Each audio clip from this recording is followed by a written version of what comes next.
بسم اللہ الرحمن الرحیم۔ پیارے بھائیوں اور معزز سامعین کرام، آج ہم آپ کو فرض نماز کا صحیح طریقہ بتانے جا رہے ہیں۔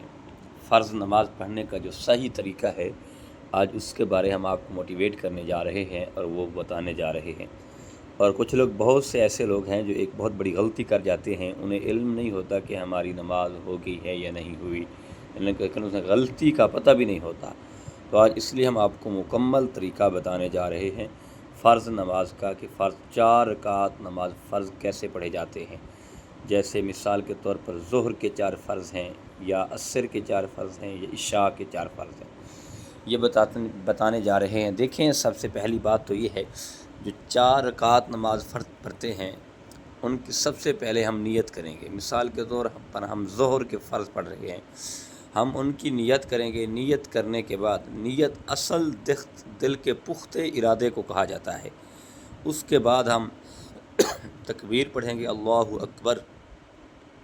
اللہ اکبر کہنے کے بعد ہم سب سے پہلے ثنا پڑھیں گے، سبحانک اللہم وبحمدک وتبارک اسمک۔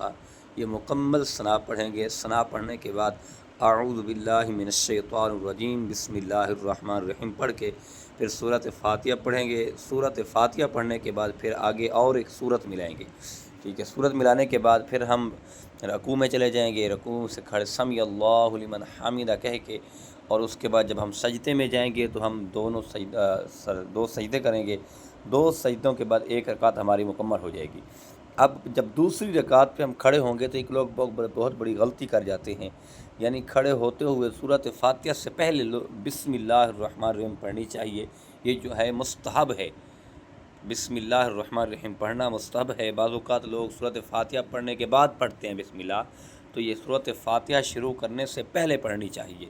اور اسی طرح پھر ایک آگے اور سورت ملانی چاہیے سورۃ فاتحہ کے بعد، لیکن ترتیب یاد رکھیں گے آپ سورۃ فاتحہ پہلی رکعت میں جو آپ نے سورت ملائی ہے، دوسری رکعت میں ہم نے اس کے آگے والی سورت ملائیں گے۔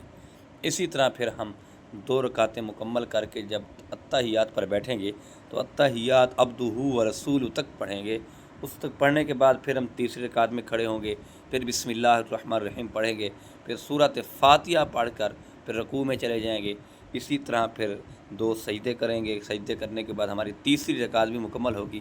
اب ہم دیکھتے یہ ہے کہ اگر کوئی بندہ اس میں تیسری رکعت میں سورۃ فاتحہ کے ساتھ اور سورت ملا لیتا ہے، اس کی نماز ہوگی یا نہیں ہوگی، یہ میں آپ کو آگے بتانے جا رہا ہوں۔ تو اس میں صاف ظاہر دیکھیں، جب ہماری تیسری رکعت مکمل ہو جائے گی، تیسری کے بعد پھر ہم چوتھی پہ کھڑے ہوں گے تو پھر بسم اللہ پڑھیں گے، پھر سورۃ فاتحہ پڑھیں گے۔ سورۃ فاتحہ پڑھنے کے بعد ہماری 4 رکعتیں مکمل ہو جائیں گی۔ اب ہم اتحیات پر بیٹھ کے سلام پھر دیں گے۔